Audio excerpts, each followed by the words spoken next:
Hi there, Sanbonani Molweni. Welcome to Fix Channel. If you're new here, please subscribe before the end of the video. If returning, thank you for love and support. I appreciate you. Niyakhumbula ku-season 1 uSibindi ethi kuthiwa sidla imali kababa, sidla yona-ke imali kababa.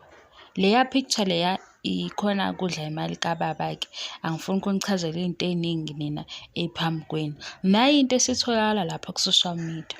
Ugirl lo munye esimbone ku-season 5 uthe yena akasafuni kuhlanganiswa negama laSibindi also nengane because ke kwavela i-pregnancy usenengane masinengane akusiyona kaSibindi. Labo ondaba zabantu abathanda ukukhuluma abayeke ukuthi belokhu bemfaka kwindaba zaSibindi, right? Kwaba ukuthi mayithola umntwana bekungaziwa-ke ku-social media ukuthi kune-friendship phakathi kwakhe noTirelo. Nangu-ke uSibindi esethi-ke uVuyo ube nenkinga ngesikhathi kusakhona lo kanye noTirelo. uVuyo shuthi ubengafuni ku-introduce omunye komunye. Okusho ukuthi-ke laba ababili ngoba shuthi uVuyo uyedwa kune-WhatsApp group yabo. Laba ababili-ke bebezwana.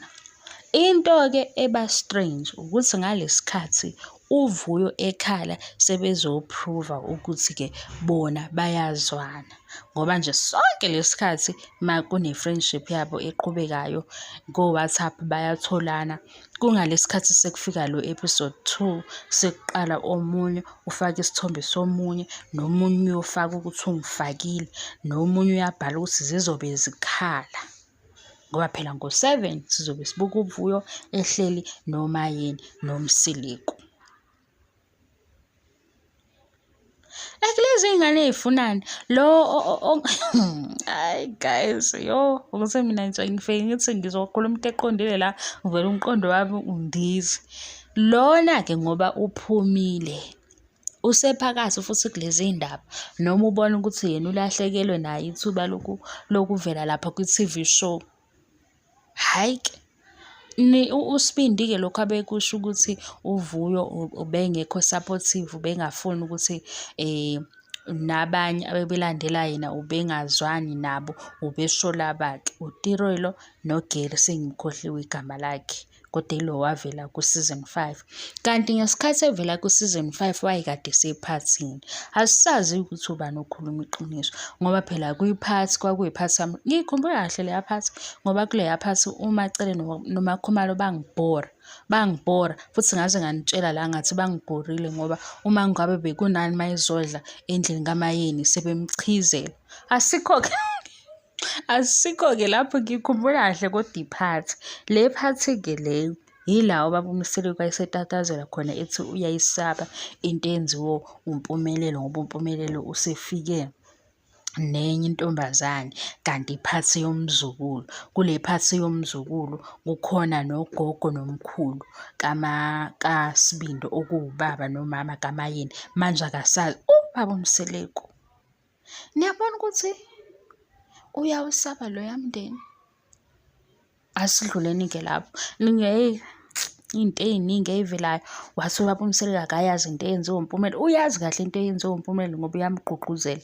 Angithi nike nibone la ngoba kuvela nje akamsoli uMpumelelo ngale ndlela yokuthi udiniwe ucasukile ubona ukuthi umosha impilo yakhe.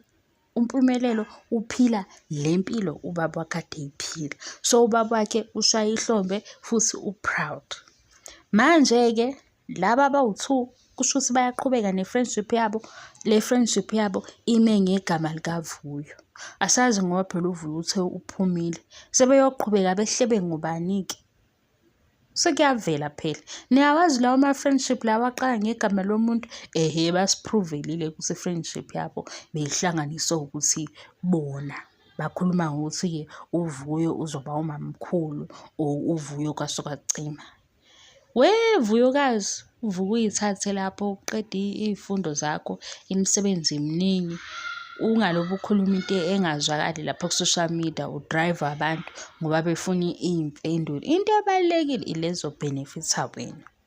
Abantu-ke abakhulumayo nami ngiyayifaka phakathi, phela ngeke ngizenze msulwa phakathi kwenu. Ngiyakhuluma nama-T_V shows avelayo and mina ngikhuluma into abayishilo.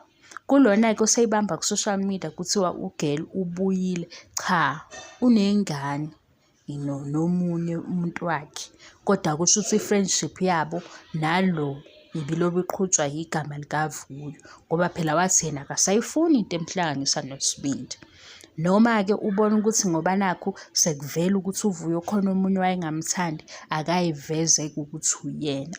Sibongile-ke girl ngalowo mgosi wakho ukuthi wuwe owangathanda uVuyo. Vele kwayengeke kuze kuthandwe ngoba phela naye ubeyithande i-boyfriend yakhe esiwubaba wengane, naye ibimthembisa ukuthi izomshada. Njengoba nawe babekuthembisile, ngoba nje wawungeke uvele kuthandwe nesithembu uzophoxa abazali uyi-girlfriend evakasha ka-boyfriend. Wawuvele ngoba nawe bekuthembisa ukuthi uzoba kwisithembu.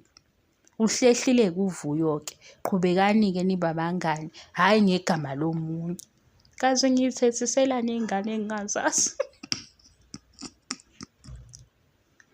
Hayi ma, ngiyabonga i-support, ngiyabonga, angiqedi. Bye.